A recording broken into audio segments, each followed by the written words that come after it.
So I would love to live in a world where I thought that anybody in combat sports that I talk about is always going to see my videos. That's obviously not true. But in this case, I need one person to see this video for sure. And that's Israel Adesanya, because last night we had an actual MMA tragedy happen, and he does not know yet, okay? The translator who translated Alex Pereira's post-fight speech butchered it. Because he was basing it on what the translator said and not what Alex Pereira said. Obviously, it's not Izzy's fault. It's not even really the translator's fault. But when you actually hear what Alex really said, and then you see how Izzy responded, it's a tragedy. It's like, it would have been one of the great moments of mixed martial arts if this would, this would have been one of the incredible, like, spine-tingling goosebumps moments of mixed martial arts if everybody understood what Alex said. And I'm going to tell you exactly what he actually said. I'm going to tell you how, anyway. So we're going to get into it, and hopefully, and Izzy needs to see the video. Okay, really. And then he can, go validate with one of his friends that speaks Portuguese, because it's 100% legit. So that's a topic that we're going to lead off with, and then we're going to get into a lot of other stuff related to the card last night. We're going to talk about Jiri's reaction. We're going to talk about Tom Aspinall winning the title on no training camp, Sergey's, what he does next, and then probably I'll do another video on this, actually, instead of putting in this one. We're going to talk about John Jones and the Stipe fight and what that does with the heavyweight division and lots of other things. So look out for those videos today, and go ahead and subscribe if you haven't yet. I just ask, if you're going to watch my content, that you subscribe to the channel. You click it once, you're done. It's like the candy at the front of the store. Leave a quarter. What kind of person takes the candy, doesn't leave a quarter? It'll take you 1 second. I appreciate you guys very, very much. Thank you. All right, so let's jump right into this thing. So, Jesse, you don't speak Portuguese. How do you know what he said? Well, answer is, I saw what Izzy posted on Twitter after hearing the translator's version of the speech, and then I saw Alex Pereira's response to it, and I was like, oh, this is a mistranslation. And so I called Victor Hugo, who you guys, jiu-jitsu people, are all very aware of. He's the ultra heavyweight 4-time world champion, arguably the best fighter in the world in a gi. And I called him and was like, dude, did you see the Pereira fight? And he and I talked, and he said that it was a complete butcher job, a total butcher job by the translator. It's not, he said, it's not really the translator's fault, because Alex's speech was very long. It's hard to remember all of that stuff, but the tone was completely missed. Also, Victor's like, that's why it's really important for fighters to speak English. And I always say that. I agree with him. Literally out of 2,000 fighters, I agree about 1,999 on that. Poatan is the one guy who I was like, honestly, I think it actually works in Poatan's favor from a branding perspective, because he's so mysterious.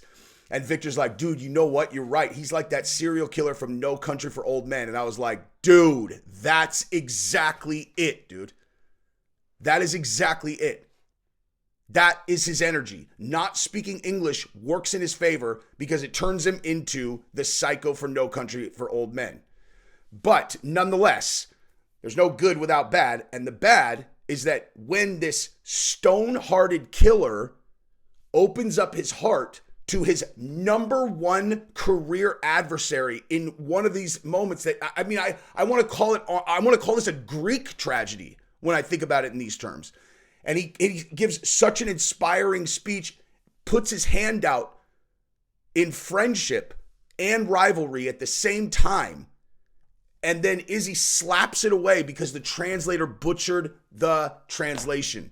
It's terrible, man. Okay. So here's what he actually said. Okay. He actually said that he owes his career to this person. He wants to thank this person because he pulled him out of the bar when he was in the darkest place. Victor told me that when he started talking, he thought he was going to talk. He thought he was talking about Glover Teixeira. He's like, dude, I thought he was talking about Glover Teixeira. You know, his like coach and training partner.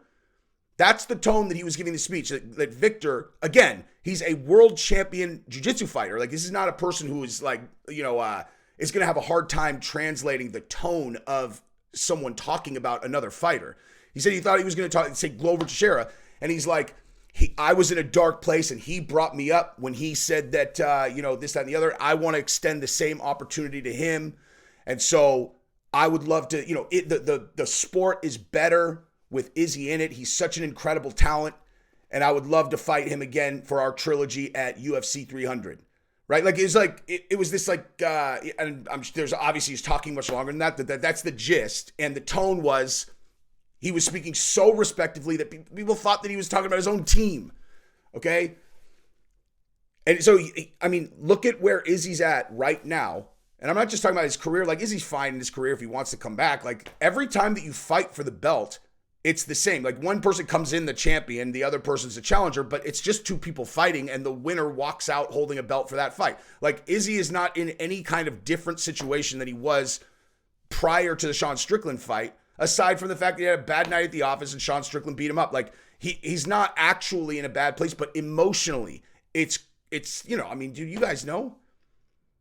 He got beat up in front of the whole world. He got embarrassed. And then, so he's like, oh, I'm going to take some time off. And regardless of him saying that he's fine, he's like, his ultimate rival reached out an olive branch or a hand and tried to help him up. And then this is how Izzy responded, dude. This was Izzy's response to Alex Pereira's speech. Okay. This like incredible, super respectful speech. This is how Izzy responded. He put him in an Elsa wig and then LOL rent-free, I sleep good. And again, this is not Izzy's fault because the way the translator translated it, it sounded like Alex was talking trash and he wasn't at all. At all. Izzy is a warrior, dude. Okay? I guess I understand Izzy's like a controversial figure or whatever for some reason, which just makes him great at promoting fights. But nonetheless, like, this guy's a warrior and he completely understands warrior code. This guy absolutely understands warrior code for sure. And if he knew what Alex Pereira actually said last night, he would be mortified by that tweet. Again, not his fault. Not his fault. Completely inappropriate response, though. Not inappropriate if he's basing it on what the translator said, but completely inappropriate based on what Alex said. Now, again, it's important that people speak English, but I will reiterate, I think in Poaton's situation, it actually helps him out. But I just see that as such a tragic thing because that's one of those, like, these guys' rivalry at the end of the world, like, let's say that they have some incredible third, like when they fight again, assuming that they do, and they have some incredible bang out 5-round war where both, like if they had the Gastelum and Israel Adesanya fight, that's the way that goes, regardless of which one wins. You're talking about a historically very relevant, incredible rivalry.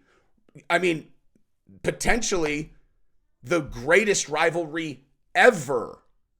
I actually don't think that I'm being hyperbolic there. Because you had John Jones and DC. Those guys hated each other. They were both incredible, but John Jones decisively won both fights. And then you got the juice pops and all that stuff. It just makes it murky. I'm trying to think of anyone else that has a rivalry like this that's fought multiple times. Khabib and Conor fought once, right? When has there been a rivalry where there are two guys that are at the level of Izzy and Poatan and they have matched each other the way that they have? In the UFC, Poatan finishes Izzy. Izzy finishes Poatan. The way that the previous fights went, Izzy was winning, controversial decision. Izzy's winning and then gets knocked out at the end. And then now they're going to do it for a fifth time at 205. And if they have a bang out war, hug each other, that's like, dude, it's like literally it'd be one of the greatest, if not the greatest rivalry in the history of the sport. And this was a pivotal moment in that, and it got fucked up because of the translation. It's not like someone needs to set, like, make sure Izzy sees it. Don't assume someone else is going to tell Izzy this because he needs to know. Believe me, he'll thank you, dude. Because then he can call, Izzy's a professional fighter. He knows a lot of guys who speak Portuguese, I would assume, based on what I've seen from Izzy, that if he knew what he actually said, he would be like, okay, my bad, dude. Now, apparently at the end, he said something like, come see daddy, but he was just trying to be funny. That's what he's like, I think he was just trying to be funny at the end. There was no maliciousness about that speech whatsoever. But anyway, all right, so now let's talk about the fight itself because my goodness. So I predicted Aspinall and Jiri both by stoppage, And, I split the difference. I did a parlay, so I lost my bet. But nonetheless, that was eye-opening as it relates to Poatan as a fighter. And I assume that that's going to be, as a matter of fact, I know it is for everybody. Anybody who evaluates fights is going to be like, wow, I mean, he won by stoppage that easily, like that early against Jiri Prochazka, who is not a guy that's easy to stop at all. And he did it at 205.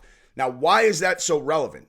It's because we had only seen Pereira at 185. Now, remember when Anthony Smith talked about Poatan at 205 and then Poatan took it really negatively and got mad at Anthony? Another mistranslation.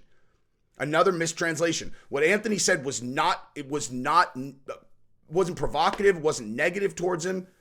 It was wrong. Now we find out, now we find out it was wrong, but he wasn't being disrespectful at all. He was saying that what makes Alex so special at 85 is not there at 205. He was talking about his size, he's talking about his power, etc. And it was a completely reasonable take at the time. Poatan got really mad.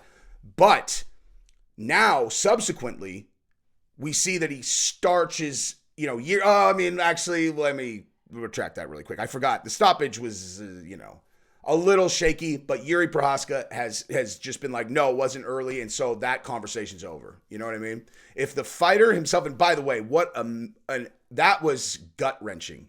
Jiri after that fight, what an incredible dude, man. Gabrielle and I were watching it last night, and she was just like the samurai culture to me, I'm like, this is awesome. And she's just like, this guy's hilarious. So she thinks that he's like from outer space. Him and an alien are basically equivalent. But it's funny, like looking at him through the eyes of like like someone who doesn't really care that much about combat sports. It is kind of funny, dude. But I think he's amazing. And after the fight, he took it like a man. He owned the stoppage. He didn't let anyone say it was an early stoppage, which I thought was really classy. And it just makes you respect a guy like that. I don't understand how everyone doesn't learn that lesson. I understand how hard it is. Of course, your ego's there. You're like, I was still in that, whatever. But the thing that's going to make people respect you the most is if you just go, nope, he won. You know what I mean? I don't even know if I'd be able to do it. Really, really hard to do. But he did it, and you could just see the angst in his face. He was, I don't know if I've ever seen a fighter more emotionally distraught after a fight than he looked last night. I'm trying to think, everybody is always going to go to like DC after the second John Jones fight. And if you've been watching me for a long time, you know where I sit on that. There is nothing that makes me more angry than when people share that. Well, now it's been so long, it doesn't matter. Back then, when people would share that DC meme, the DC crying meme, that like my eyes would bleed. I would get so mad about that. But nonetheless, I don't need to get into that. I'll start a 10-minute tangent if I start talking about that. But yeah, he was just incredibly upset. And now we know, though, going forward with Poatan, he's going to be fighting Jamahal Hill next. And one thing that indicated also based on Dana's press conference is I think I know what Dana is planning to do with Izzy. Because to me, it made perfect sense for Pereira to fight Izzy at 205 at UFC 300. I actually talked about that during the live stream, where after I said what I thought they were going to do with Izzy, I realized, okay, there's actually two fights on this card that could be Izzy's next fight. If Poatan wins at 205, they could do Izzy at 205. Or if Dricus wins, then they can do Izzy versus Dricus at UFC 300. So my opinion now is that the reason Dana was so mad when Izzy lost to Strickland is because they were planning on doing Izzy versus Dricus on UFC 300, and then Izzy lost. That's my hypothesis. But I don't know. Maybe Izzy really isn't going to come back anytime soon. So, we'll see. But anywho, I don't see how he could not come back if Dricus calls him out after he beats, it's like not a sure thing at all. But like if he did beat Sean Strickland and then he called Izzy out, I think Izzy's talked himself into a position where he can't not take that fight. I don't think he can take that fight because he put all of Africa on his back. And so Dricus wins and he calls Izzy out on that, which by the way, if he didn't, would be the most absolutely incompetent fighter thing ever. So I assume he will. He's a smart guy. But yeah. So it means Jamahal Hill is next for Poatan. And that's a very interesting fight. I really like Jamahal Hill. He's super exciting to watch. He looked incredible against Glover. And it's crazy to me that Glover ate so many shots from him because he hits really, really hard. Poatan is something different, though, dude. Poatan is something different. Now, going back to what I was saying earlier, though, as I kind of bridge into talking about the Jamahal Hill fight, when Anthony was saying that the power and size didn't translate to 205, that appeared to be absolutely accurate based on the Blachowicz fight. People are sleeping on how good Blachowicz is, too. That's what I'm realizing. Blachowicz is like one of these guys who's like been the victim of a couple, the fight against Ankalaev, where, Ankalaev, I think, won that fight, but nonetheless, it's super close. And then the fight against Poatan, it's kind of like, oh, maybe Poatan doesn't really have the yada yada. You know what I mean? And it's like, well, Blachowicz has a huge grappling advantage over Poatan, which is kind of, why the fight went the way that it went. But so when you think about 205 now, he's got the power, his striking still translates. You got to be just thinking, okay, well, who are the 205 major grapplers? Guys who are really good at getting the fights to the ground. And it's like, because obviously what you're looking for, if you're looking for a bad matchup for Poatan, is going to be someone who is wrestling first. They built their game around wrestling, and they're incredibly dominant wrestling. Ankalaev sticks out a little bit. He's going to probably have to fight Ankalaev at some point. Dana would be super pissed if Ankalaev won. Dana hates Ankalaev, dude. He hates him, man.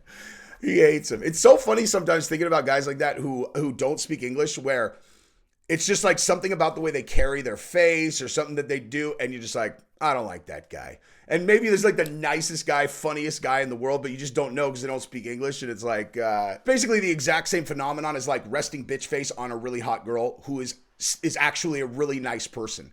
And so like you look at them and you're like, oh wow, she looks like she's mean. I don't like her because she's quiet and she looks mean and she's super pretty. A lot of times the resting bitch face girl is just shy. Like she's shy and nervous and she's so pretty that people are always looking at her. And so her whole, she's just like, people see pretty girl and they assume that the girl is like, look at how pretty I am because you can't take your eyes off them. But the reality is that they can't help the way they look, man. Some of them are just really shy. And so people are like, she's a bitch. Same thing with a fighter that doesn't speak English. You just can't tell. And now speaking of hot girls, let's talk about McKenzie Dern. All right. Because McKenzie Dern fought last night and got beat up by Jessica Andrade. Now, why do I not think that this is a catastrophic thing for McKenzie Dern's career? I will tell you that right now. So this is a photograph of McKenzie Dern throughout her career. She posted this. I didn't make this. I'm not like trying to body shame her or anything like that. It's just, here's where she started. Now, she came in her first UFC fight. She was way overweight, really like over the limit, I think she missed by like, it was something ridiculous. Like I think she missed by like 7 pounds or something. It was between 4 and 7, some ludicrous number where the first time I saw her, I was like, dude, fuck that girl, man. Because then she won and she was celebrating. I was like, you're going to celebrate that win? You came in, 6 pounds over the limit, put this poor girl in a position where she's not going to get paid if she doesn't fight. And so she has to take the money and you have 7 pounds or whatever on her. I was like, fuck that shit. Don't celebrate. But nonetheless, then, that didn't happen again. She got into really good shape and she went down, and then ultimately she went down to strawweight, right? So she was originally at 125, and then I'm pretty sure she fought at 125 when she first started. I know she was fighting at, let me just double check that actually and make sure it wasn't 135. Yeah. So she was fighting at 125, and then I think her first fight was at 125. Either way, her last loss, right? Her last loss, well, not her last loss, but her last 125-pound fight, she lost. Okay, she fought Amanda Ribas and lost at 125 in October of 2019. Then she went down to strawweight and she beat Hannah Cyphers, Ronda Marcos, Verna Genderobi, Nina Nunes. Then she lost a decision to Marina Rodriguez. Then she beat Tisha Torres. Then she lost a razor-thin decision to that other Chinese girl, Yan. And then she beat Angela Hill. That's solid at strawweight, which is her on the far right. Okay? And then she goes up to 125 to fight Jessica Andrade. It's a crazy matchup for her, too. That's not a good matchup for her at all, because Andrade's really hard to take down. And as much as McKenzie Dern's, you guys want to keep looking at this? As much as McKenzie Dern's striking has gotten better, she obviously is not a striking first fighter. You could tell just based on how she holds her head. You know, it's like, dude, more of this, you know, like there's a reason why, you know, you keep your chin tucked and don't just go in there like this, you know? And, I mean, it seems like that's a really, for some reason, a lot of fighters that do that, they just don't adjust. Like, even when they get hit hard and get knocked out, they still do the same thing. It's like, that's not that hard of a thing to change, and you should change it. Oh, well, I can't see as well. I mean, you can't see this way as well. You know what I mean? Like, when I've heard people say that, they've told me, you know, like in the gym, like I've never had a professional tell me this, but lots of like guys who I've like, you know, trained with, they're like, yeah, but I don't like to fight like this because I can't see as well. I'm like, you can't see which direction as well. They're like, well, I don't know. I just feel like I can't see as well. You're like, all right, so if you go like this, right, you can't see up there. Here is your problem right there. Okay. That's your problem at this eye level. Okay. This does not affect your eye level here. So I don't understand that. It's like, you see, people just think they're not going to get hit. Anyway, it doesn't matter. Bottom line, terrible matchup, and she lost. And I don't think that's bad because I think she belongs to strawweight. And if you look at her body, she looks healthy at 115. She looks healthy at 115, dog. She's looking healthy. But also, if you think about, you know, a fighter who just won their last fight at 115, and then she's like, oh, I'll take a fight at 125. You got two options. One is it's short notice, and I don't have any idea if that's true or not. But the other one is I don't feel like making 115 because I really have to work at it. You know, what does that say? You know, like that's not a good way to go into a fight because you don't want to have to earn it. She's done so many fights at 115 in a row that she obviously can do it. So maybe that's an indication of how, you know, checked into her training she was, because dude, she's going through a divorce, man. She brought that up instantly in her press conference. You know, if you listen to people, a lot of times you can find out where their mind is, you know? If you ask someone about XYZ and they start talking about their divorce, guess what? That's top of mind, dude. And as much as she fought incredible in her last fight, and people were like, damn, she took out all her angst on the, you know, all her anger about the divorce in that fight. Okay, well, that was in May. You know how much shit can go down between May and November in a divorce? A lot, dude. A lot. And I don't think there's anything more crippling in terms of performance for people than what a romantic relationship could do. But on both sides of it. When a person is first in a relationship, honeymoon phase, that is terrible for people's performance. Terrible. I used to always tell people that. Like, if you ever find out that like a fighter or a tennis player, someone that's in a solo sport, has a brand new relationship, intense relationship, bet against that person. You know, it's not like foolproof, but most of the time they will perform not as well because you can't be both singularly focused on your craft and also be allocating the level of emotion that comes from being in an early relationship. You just like, it just vomits out of you. You only want to be with them. It's all you can think about. You can't be as focused. It's not possible. So, and then obviously the flip side is true. If someone's trying to take your kid from you and you're going to fight and in the back of your mind, you know, you're thinking, everybody thinks about money all the time. I just was talking about this with Laura Senko, before, like during the week, where I was saying, like, I don't understand why people think that there are these topics that are taboo. It's this in context. This makes sense why we were talking about this. I'm like, I don't understand why there are these topics that are super taboo, even when you go on like podcasts. That's what we were talking about. We're talking about Rogan, like going, you know, anyway, it doesn't matter. So it's like people on Rogan, right? And it's like, I understand why it's in poor taste for people with lots of money to flex the fact that they have money and talk about the money publicly. And it's kind of tacky to ask about money because some people are self-conscious about money.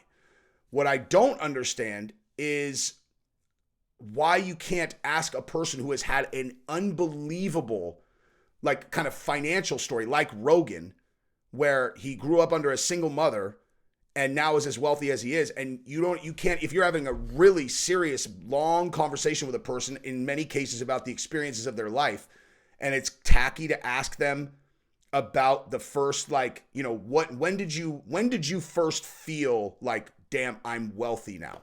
And what did that feel like? You know, what happened? You know, did you sell a company and you got this big check? And like, what was it like to process the fact that you knew you would never have to work for anything if you didn't want to anymore? You know, like, those are really interesting conversations that I want to know about, you know? Anyway, that's whatever. That's what we were talking about. But it's like, and the entire point of that is because people are always thinking about money. Always. They're thinking about money all the time.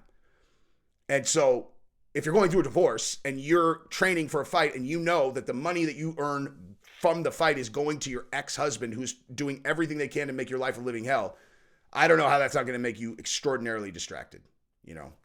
Anyway, I've been probably talking long enough on this video. I'm going to do more. I got lots more to talk about in this video. Love you guys. Bye-bye.